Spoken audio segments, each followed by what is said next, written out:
Welcome to the Good Mood Show. I'm your host, Matt O'Neill. Be sure to hit subscribe so that you get a good mood every single week. Today, we are talking with Swami Nityananda, who has dedicated her life and career to helping people live in joy and freedom. And who doesn't want that? She is a spiritual teacher at Awake Yoga Meditation Community. Her teachings help listeners connect with the reality of love, wisdom, joy, harmony, and kindness. She has a selfless way of living in the world that asks, how may I be of service? And what you're going to learn from today's show specifically is why unconditional love and unconditional kindness actually triumph, and how you can win with unconditional kindness when it doesn't always feel like we can in the world. She also has a free gift. It's a PDF of the first 2 chapters of her book, Awake, which is the yoga of pure awareness. If you're already a subscriber to the Good Mood Show, we'll send you out a copy of that this week. And if not, no worries. You can download it instantly at goodmoodshow.com just by signing up for the newsletter, or reach out to me on the contact page and I'll send it to you. Swami, welcome to the Good Mood Show. Matt, it's amazing to talk with you. Oh, same. I have been so excited for this conversation. In fact, I was so excited that we were basically having the whole show before I hit record, because I'm just fascinated by what you teach. It's a joy to talk with you. And I was listening to your podcast. I love your joy and your curiosity and your energy. It's marvelous. Oh, thank you. So this a concept of being awake, one of the things as I was preparing for this conversation, you said the Buddha spoke of being awake. What is being awake? So for you, if I may be so bold, I'm just meeting Matt for the first time, but we just immediately launched into this fabulous conversation. And so you have this joy and this curiosity and this dedication to asking sincere spiritual questions. And that's part of Awake for you. So that's like the natural expression of your own aliveness. And so for every listener, a question for each of us to ask is, what is a natural expression of that joy and that curiosity, that wonder, that dedication, that kind of creative life energy that expresses through each of us really individually. So we each have these beautiful fingerprints that are unique to us, but we also have this signature energy that is unique to us. And so that's the awakeness in you. And the awakeness in each listener, like a listener might have a talent for music or language or computer code or baking or building or working with young people or being in a boardroom and feeling really comfortable in that space, or medicine. And so it's whatever that natural sort of expressiveness and skill and wisdom is that is here uniquely present in each of us. So doing what we were designed to do is what I'm hearing. I remember when I was reading the Bhagavad Gita, and Arjuna is talking with Krishna, and he's saying, I don't want to fight because these are my family members. And Krishna, who's the expression of God, says, no, you were designed to be a warrior. You must fight.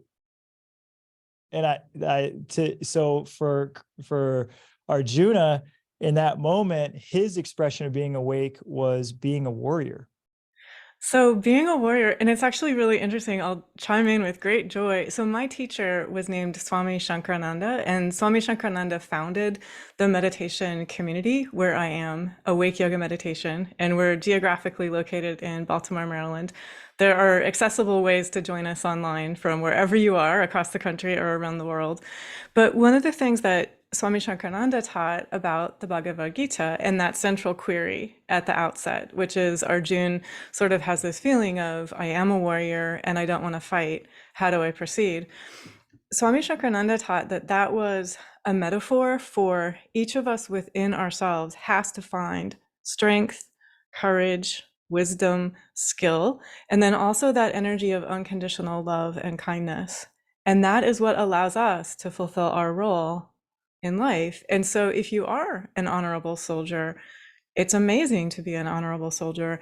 and to move from that energy of unconditional love and kindness, even in the midst of being an honorable soldier, is the way that you would fulfill your spiritual task in this particular lifetime. It's deep.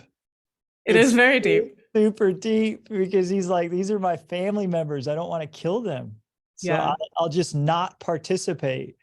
And the answer is to not just throw up our hands and say, I won't participate in life. The answer is to lean in fully and be fully. And what you're saying is we can be awake when we're so in flow with what we were designed to do that we kind of lose ourselves in that activity.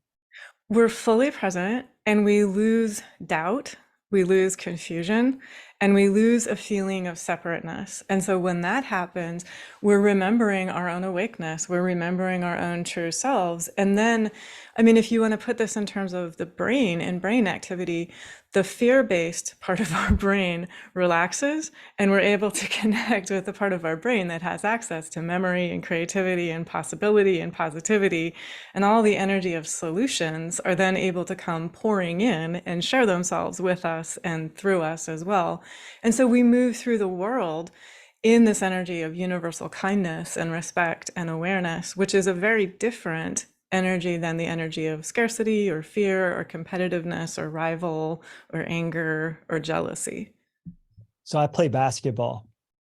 And when I'm in flow, is Mihai Csikszentmihalyi had said in that book Flow, I don't know what else is going on in the world. I can't even tell you what the score is. I'm the worst person to ask what the score of the game is because I'm just so in the moment competing. So it is a competition, right? And I'm not like, it's not in a negative way a competition because I'm not even thinking about who's winning or losing. It's more just the act of this playing basketball. That's when things are going really good. When things are not going really good, I do get competitive. So what you described is just a perfect articulation of being fully present. And when you are fully present, it's just pure awareness, fully present in a non-attached, incredibly pure and honorable way. And skill, I mean, skill is fully accessible and available then when we are in that fully present awareness. Sometimes Beautifully. I'll get in my head and then I'll be worried if I'm going to make a shot or not. And guess what? I'm not playing as well when that's going on. Right. You You know, just articulated that so beautifully. so in all, so that we're talking about ancient ideas here that now our leaders of today also have made up new words for this. I started out as a student of Tony Robbins, and Tony teaches state management. And he said, state comes before strategy. You have to get your body into this peak state and then the solutions will come. Well, isn't that the same thing? It might be. I have not studied Tony Robbins, but based on your description, there is a calm. I can kind of create a correlation with teachings from the yogic tradition. There is a calm and a peace and a tranquility and a clarity. The yogis refer to this as equipoise. This is also a sort of state of balance that is described in the Buddhist teachings as well. But when we are in that equipoise, we have a neutrality and an impartiality in relation to the pairs of opposites. So we might be aware if the body is experiencing physical heat or physical cold, but we're able to navigate wisely in relation to those pairs of opposites. And so too, even with challenging conversations or difficult decisions, or if we're experiencing gain or loss or victory or defeat, we're able to navigate with sort of a calm and a peace and a clarity. And then we're able to move from, you could call it like an expanded awareness. So we're not only thinking about the bounded, limited, separate individual self and what what its interests are, we're able to include ourselves in the whole and include the whole in ourselves and our own awareness. And so what happens is there's a natural ability to work beyond the limits of personality. So it's sort of like you're encountering another human, but you're not only engaging with them on the level of personality or on the level of, I find you easy to get along with or challenging to get along with. Instead, it's more like this energy of awakeness, wisdom, kindness within yourself is able to connect with the energy of awakeness, wisdom, and kindness within the one to whom you are speaking. Oh, I love this. And so where my mind went as you were describing this is that I've got this ego programming, which is like the survival instinct that is very concerned with personal gain, protection, and making sure that I'm okay and that nothing's going to harm me and that I'm going to be able to provide in the future for my survival. And when I'm like caught up in that whole mindset, it's a really selfish place to be, right? And so if I approach a situation from my really small ego survival standpoint, that that I'm not going to be able to make as high of a decision as if I can just back away from that whole mindset and see the bigger picture of everything and make a decision from a higher place. Expand outward. So your good is still included. I want to be clear about that as well, but it's an expanded good. So it's sort of like whatever well-being you are seeking for yourself, you're including others in that well-being also. And so you thrive and succeed and benefit, and so do everyone who encounters you. I like it. So one of the stories I've been very curious to hear from your book is the story of the mother who donated her son's heart. Would you mind sharing that story? I would be honored to. And it's a very emotional story. And so if you feel emotions as you listen, I'm right there with you. And so it's a story about a mother who was in a place that humanly we would never ask to find ourselves. So she was by the bedside of her son. He was on life support. He was only 29 years old. And it was very clear that only life support was keeping him alive. And before he had gotten into this state, he had become an organ donor. So she knew she wanted to donate his heart. And so she sat by his bedside and she placed her ear over his heart for an entire day. And she just memorized his heartbeat. She just allowed herself to absorb that energy, that vibration of her son's heart.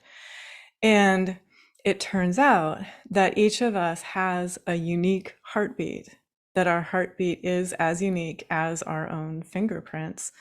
And so later, she happened to be able to meet the recipient of her son's heart. And she said to him, I know this sounds strange because I'm just meeting you, but could I listen to your heart?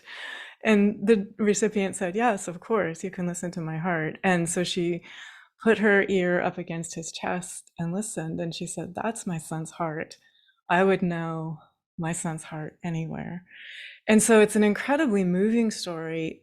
And you can read it on many different levels. It's a story that I share in a book that I published recently. The title of the book is Awake, the Yoga of Pure Awareness. And if you're interested, the book is available at awakeyogameditation.org. And one of the ways that you could look at that story is every human is invited to share whatever is most precious to us.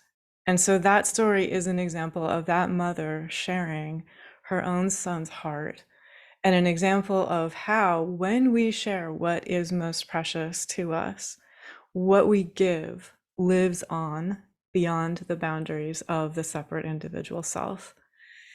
And another way to look at this is the kindness and the generosity that each of us gives. And I just want to acknowledge to all of the listeners, like every single one of you, you share kindness, you share generosity right where you are in the midst of your daily life.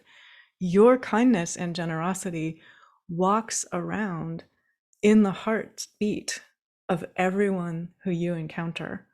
And so sometimes you know that. Sometimes there's like a very direct evidence of that. And the story about the mom who donated her son's heart and then later heard that heartbeat reflected back to her in the body of another human. That was like a very direct evidence and example of that. This happens all the time. That every time we choose kindness, every time we choose wisdom, we are making a difference. And sometimes we have evidence of that reflected back to us. Believe you make a really powerful, potent, important, meaningful difference every time you choose that energy of generosity and kindness. And that allows that kindness and that wisdom to flow out from you, to ripple out from you. Oh, it's so beautiful. That story is extremely touching. I have a 2-year-old son, and he climbs on me every night, just crawls all over me. Last night we were watching a superhero movie, and he just climbs on his dad and then stands on me. And I was just thinking of him at 29 and like being by his bedside, like how how generous was she to make that donation. And it's very touching. And I agree with you that every kindness is noticed and makes a difference. And every single moment, I feel like I'm standing here with this decision. Can I be kind in this moment, or am I going to be selfish in this moment? And that choice is over and over and over and over and over, but it's basically the same choice. I love the way you said that. And then um, I would also say, I think her decision shows that it takes great courage sometimes, and sometimes great strength to be kind as well. Yeah. And you can sort of feel it. I mean, like for each of us, every time we choose that kindness, strength and courage are increased in us. And then that makes it possible for strength and courage to increase in others as well. So I just added one. I told my family about this last week. One of the things that I've got a reminder that pops up on my phone each day, and I just changed it to choose love first or second. And I was describing this to my wife, Katie, and I'm like, so I'm going to reward myself if I choose love second. And she's like, that doesn't sound very cool. Like, why second? I'm like, because I don't always choose it first.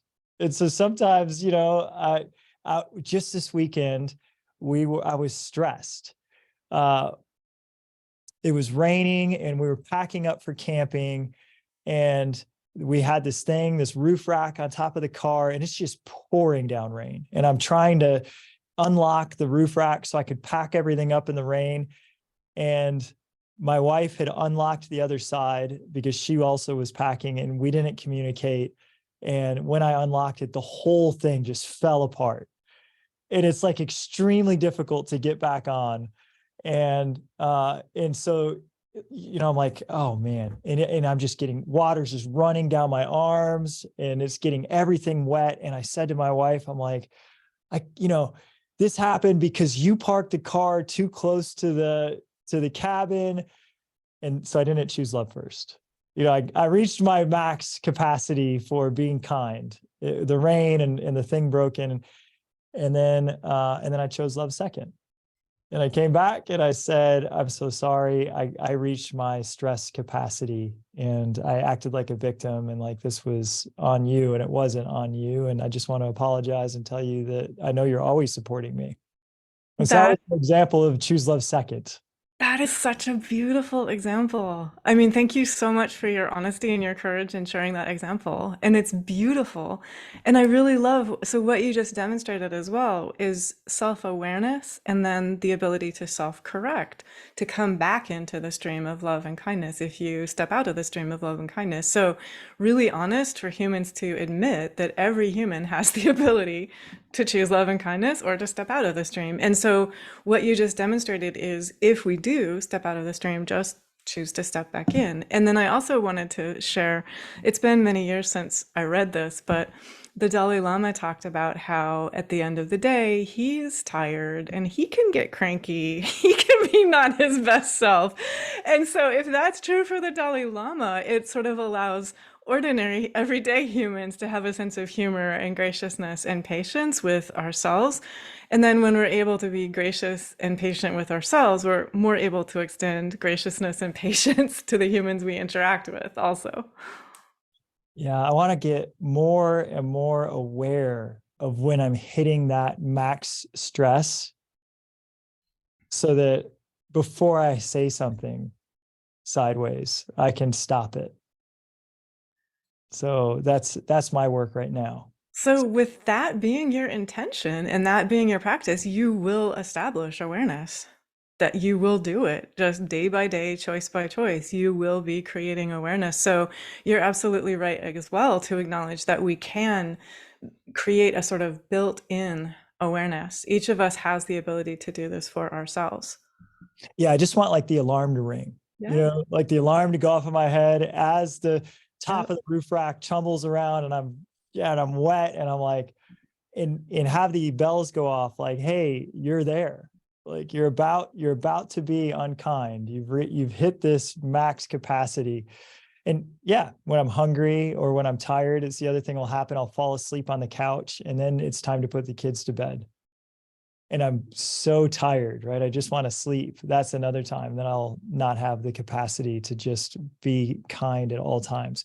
But you had said that being unconditionally loving and unconditionally kind does win ultimately, that it triumphs. How do we do this when someone's just blatantly cruel to us? So, one of the gifts that we can give ourselves is the ability. The thing that came to me immediately as I was listening to you describe those moments, like what you just articulated, is very self-empowering for any human to be able to do, because you just articulated, okay, so these are examples. Like I have this self-awareness.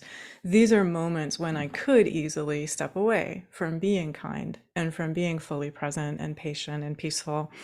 So that self-awareness is a really important, really self-empowering step toward whatever you want to call it, like creating the ability. The thing that came to me was breathe through those moments. So to use the example that you just shared, for you or for any listener who has those moments where you're feeling really tired, you're feeling kind of maxed out physically or emotionally or mentally, and there's something important to attend to, like taking care of the kids, helping the kids go to bed, to just breathe, to breathe through that feeling of overwhelm or frustration or impatience, and to allow the breath, if you just breathe, allow the breath to dissolve that energy of overwhelm or that feeling of anger or frustration or patience.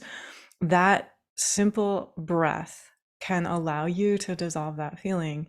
And that actually is a bridge to the second part of what you just mentioned. So if you're ever in a position where you have someone who has forgotten their own ability to be patient and kind, first of all, you have awareness that you have that ability to forget. And so there doesn't need to be a lot of blame or judgment, because you're noticing, oh, this human is momentarily, for right now, not remembering. They have the ability to choose a different way to express themselves. But so too, the breath is present. And so you're able to breathe through whatever emotions another is directing toward you. And as you breathe through whatever emotions another is directing toward you, even in the moment, it's possible to gain clarity. To gain clarity, are they simply experiencing something that they need to allow this energy to sort of move through them, and then it will dissipate, and then we can have a calmer conversation later? Does that have anything to do with me? Like, have I done anything? Can I self-correct or take responsibility to create peace in any way in relation to what they are saying? And if so, then let me self-correct and be really honorable and forthright and straightforward and honest about that. And in the moment, I mean, it may be if you're in an emotionally charged situation. So this could happen in a lot of different contexts. You gave a couple of family examples. And so if you have a relationship with your spouse, or if any listener has a relationship with their partner, where you can have a conversation calmly in advance, and you just sort of agree that if one of you loses their temper or gets tired or feels frustrated or overwhelmed, the other will simply be kind and patient and keep breathing and keep being steady in that moment. And then when that wave of energy has dissipated enough, then the two of you can sort of enjoy being in that energy of calm and stability. It can happen at work. So you could be in a meeting where if things get really tense and the energy gets really conflictual, and if you are able to simply stay calm and steady within yourself, that can help everyone in the room stay calm and steady. A single calm, steady person in the room can broadcast that energy of calm and steadiness to the entire room. I can use a metaphor shared by Thich Nhat Hanh. He was talking about people who were seeking refuge from war and they had to escape in a small boat. And he said, if a storm came up while they were in this small boat, it took a single calm person to help the whole boat, everyone in the boat, remain calm. And so for that particular context, he was talking about be the calmest person in the boat. For the context of a meeting at work, be the calmest person in the room, in that meeting room. For your family dynamic, if you can, choose to always be the calmest person, but let it be, if you have a sort of open conversation with your partner, let it be your partner also might be aspiring to be the calmest person. And I'm not talking about being insincerely calm, not like fake calm, Yeah, like, where hey, you're hey, I'm breathing right now. I'm okay. You're the one with the issue. Right. exactly, Right. No, no, exactly. and I'm fully following everything you're saying. And this, and I know it too. I know it from experience. I run a real estate company and lots of heightened emotions and emotions will go crazy. And when I'm in my awakeness, I'm very powerful in those situations to bring clear-headedness to everyone. And for anyone who may be even coming at me in a charged way, I'm able to absorb that energy and bring the light out again. Same thing with the kids. My wife and I talk about this all the time. When we're in our joy, doesn't matter how cranky they are, we can totally turn their moods around every time. It's only when we're tired or maxed out ourselves that then they're cranky and then everything falls apart. So your advice is really, really practical. Breathe through the feeling of tiredness, breathe through that feeling of impatience. Now, as you're saying it, I'm thinking, well, maybe, I had some thoughts pop up about how, I can't always do that. Of course, I can always do that. But the thought comes up anyway. I can't always do that. Sometimes if I just sit there and breathe, well, then my wife might get impatient with me when she feels like she's the only one taking the kids up. And so I have to just be frustrated energy and do it with her and just get it over with. Or you may say, okay, well, I'm in a conversation with somebody and they're coming at me and I have to respond. You can't just sit there in a lotus position with your, breath work and meditating, but you can. So interestingly enough, just like one little finesse response to what you were saying, you were articulating it so thoughtfully. And I would just say you can breathe while you're in motion. So I'm not talking about breath where you're static. You can breathe while you're lifting your 2-year-old, while you're bathing the That's what I'm kid. saying. You Yeah, you yeah, can. It's not, you don't have to take this giant meditation break and go sit in a corner by yourself and breathe. You can, I love what you said, breathe while you're in motion. yes, It's just the first piece is you have to be aware yeah. or awake. You have to be aware that something's bothering me here, and then breathe through it, because then we have this intention to be our unconditional loving self again, or our unconditionally kind self again. If that intention is there, we'll become it. Indeed. And I was going to say as well, if you have the intention to become aware, you can set that intention as well. So set the intention, I will, from moment to moment, be aware and be present. And that intention will be with you. And then you'll know, you'll have this sort of inner prompt or inner guidance. It's almost like having, did you say you set an alarm on your phone? It's almost like having an inner built in alarm on your inner phone so that there's this reminder of choose kindness right now, choose peace, breathe that breath, and be in motion, like be having the conversation and breathing the breath and maintaining the awareness at the same time. Sometimes we feel like there's a really difficult person in our life. And it's hard, it's hard to see them as kind or loving, because I'll paint this person as all bad all the time, always negative, always critical. And I know that that's not true, but I want to see them as all bad rather than recognize the light and the kindness that's in them. How how do you forgive somebody and see their goodness when maybe the majority of your experience has been not not so kind towards you? So, one of the keys, and this is again a yogic teaching, focus on the light that is present everywhere in everyone. And so, this is sort of the way that you actually just alluded to this. You and your wife have the ability, even if the kids are cranky, you can see their complete adorable sweetness that's at the heart of the crankiness. So, you're not Yes. identifying them with the crankiness. And so, gradually expand your awareness that the same light that you can see in your 2-year-old, even if your 2-year-old is having a meltdown, is present in your sibling or your coworker or your boss or your neighbor or whoever it is that you just mentioned that you have a challenging relationship with. So the same light is there, even if they have an ability to forget that. And so for you to be steady in your own awareness and remembrance of that, and then what happens, interestingly enough, as you study your awareness of their light, that makes it possible for them to reconnect with their light as well. They are still choosing, choices involved. You're not imposing anything on them. But if you just have that remembrance, like you mentioned how you and your wife demonstrate this all the time with your kids.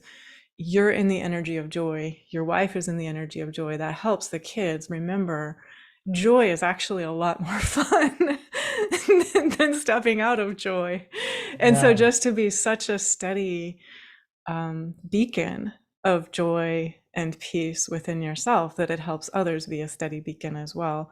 And then you'll increasingly find that what happens is you gain clarity.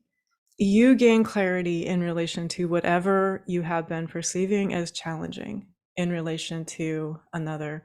It sort of has the effect of burning away all limitation and all illusion. It gets you down to your bedrock. It gets you down to, what do I want to create? So, in the face of what I would prefer not to create, that I seem to be experiencing in relation to this other, what would I prefer to create? And so, would I prefer to create kindness and awareness and respect? Then I will center myself and steady myself and be strong in kindness, awareness, and respect. And what you'll find then is you increasingly are less shaken humanly, personally, emotionally, if you witness others departing from that energy, because you are so steady and so grounded and so connected with that strength within yourself. And sometimes I want to limit those relationships. And and I think that's okay. It's to be navigated with wisdom and awareness It's like I don't for always have to go throw myself in the ring and see if I can withstand this bout of negativity and see if I can stay connected. Sometimes I can just avoid that whole ring and and say, well, I'd kind of choose to hang out with people who maybe are a little bit more focused on being awake themselves. the Buddhist, the Buddhist teachings and the yogic teachings talk about the importance of attending to our own energy, attending to our own awareness, and the importance of keeping, they often term it good company. So, company of those who also aspire to be kind and respectful and aware is a very important element. It's one of the benefits. I'm at Awake Yoga Meditation. We meditate together in community. It's one of the benefits of meditating with other humans in a room or other humans online meditating at the same time. We amplify that energy of kindness and wisdom and respect and awareness for ourselves individually, but also for the collective. And it strengthens us. And then that can kind of go out with us into the rest of our week after we have meditated together. So it's an amazing gift we give ourselves, connecting with other humans who are here, who are living these aspirations, living these teachings, living these truths. Keep good company. I like that. I'm going to do more of it. You had something that you had written that said the term was spiritual freedom and the ability to live in spiritual freedom. And that just sounded fascinating to me. What do you mean by this living in spiritual freedom? I think in a way we've been talking about this the whole conversation. And so this is like that energy of possibility and joy and freedom and expansiveness that we have right in the midst of our daily tasks. And so the really good news is we're never separate from it. We're always inviting ourselves to connect with it. Like you referred to this, you access that when you play basketball, but you also access that when your 2-year-old is climbing on you. And you also access that when you're having like a high-powered business meeting and you're able to be connected with that energy of inspiration and insight and kindness. And so for you, those are natural expressions of spiritual freedom, like living in that kind of clear, balanced, pure, present awareness from moment to moment. So for listeners, it's really helpful to self-identify and just to practice inquiry and ask for myself, what are those natural entry points, those natural connections to full, free, pure awareness right where I am in the midst of daily life? And so for some people, they have an ability to connect with plants or with animals or with young people, or they might connect with a healing modality. Like some people just have this natural gift, like their hands know where acupressure points are, for example. So for you, as you listen, to honor that connectedness and to know that is a way that this pure energy of life, this vast expanded awareness that is more than human and more than physical, is sharing with you all the time. And then to give yourself the permission and the steadiness to live in that stream of awareness right in the midst of daily life, whatever it is that you're doing. So one of the gifts that we can give ourselves in the early morning, for example, is to set our intention, to connect with our own energy, to connect with that feeling of expansiveness, spaciousness, freedom within ourselves. It's an awareness, it's an energy. And so nothing outwardly needs to transform. We're shifting our own feeling within ourselves, and then to move throughout the day in that energy of freedom. And then if you step aside from that energy of freedom, to step back into it, to just step back into the joy, the sort of curiosity, the wonder, the ability to explore, and to meet each moment in a completely fresh way, as if you've never had a conversation with this person before. You're meeting them for the first time. And when you have that kind of interaction with those who would otherwise be familiar to you, you encounter them with pure aliveness. You see the beauty, you see the pure love made visible in incredibly bright and vivid ways. And it helps everyone that you encounter to approach their own days and their own work in this particular freshness and aliveness and vitality as well. It just is beaming from you. Yes. Yes, you're such a wonderful expression. Oh, you're saying it's beaming from me. Oh, it's beaming from everybody. You. No, I'm Yeah. saying you're just in your joy, you're in your purpose. And I'm not always there. How do I when I'm in mental turmoil or suffering or resisting what's going on in the external world, and I just don't feel like things are fair. and I feel I'm completely lost from this energy. How do I get back? So the first thing to say is every human is always connected to this energy. This is our own energy. It's our own true nature. And so, I mean, this is going to seem like I'm stepping aside from your question. I'm not. I'm full on answering your question. So I saw these videos, I think this was maybe like a week or 10 days ago, of these adults who had forgotten how to skip. And the videos were asking the adults to skip, and the adults were like, yeah, I totally know how to skip. And then it would show them and they wouldn't know how to skip. That energy of being able to skip is within each of us. It's the energy, if you've ever looked at light on water, like just that energy of wholeness, that energy of brightness, that energy of vividness, that energy of aliveness. That is us. I mean, we are breathing that energy. We're never separate from that energy. So it's the earth beneath our feet, and it's the strength and the length of our own spine. It's the light that looks out through us. It smiles through us. It's the curiosity. It's the joy. So just to have that awareness, there's not a human on the planet who's ever separate from that energy. It's our own true nature. And you were really honest in saying that humans can experience a feeling of being disconnected from that. So if you do experience that feeling of anger or a feeling of frustration or a feeling of disconnect or a feeling of being separate or a feeling of, oh, I'm observing an injustice right here, connect with the energy of light, connect with the energy of pure love.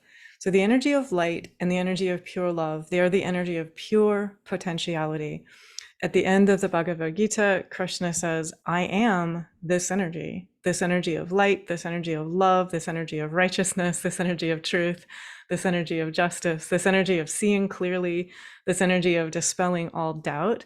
And that divine awareness is present within the hearts of each of us. It's present within the minds of each of us. So each of us is invited to connect with that and then to live from that. The yogis are also very honest. They say that when we experience distress mentally, it veils our feeling connected to that light. And so if you experience distress, acknowledge that. And even in acknowledging it, you're taking a step back from it. Even in naming it, you're sort of saying, I am aware of this distress, which means that I am also larger than this distress. I'm not limited by or bound by the distress that I am feeling in this moment. Another way of saying it is, there's a feeling of distress that's arising right now. That's an honest acknowledgement. And if it arose, it's also going to depart. It's not going to be with me. It's not going to be here. And so again, to come back to that energy of the breath, which is the energy of pure life, which has the ability to redirect our focus. It has the ability to dissolve distraction and doubt and pain and fear. And what happens is that we end up creating new pathways. So we end up creating new pathways for our own awareness. Using functional magnetic resonance imaging, we're able to actually see this in the brain these days.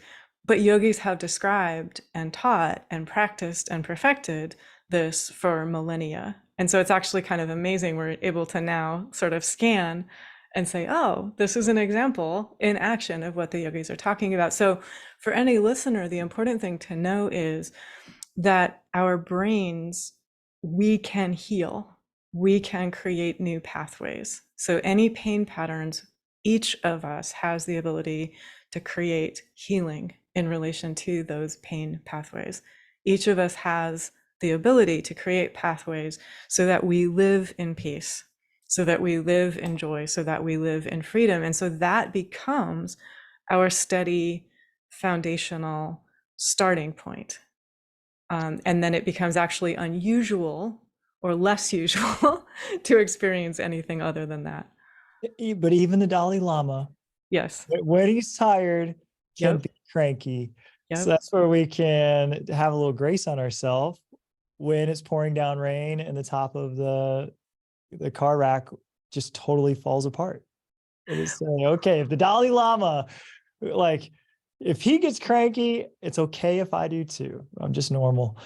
This has just been one of my favorite conversations. I could continue to talk about this all day. It does sound like a how-to on rewiring these pathways could be a yoga practice and a meditation practice.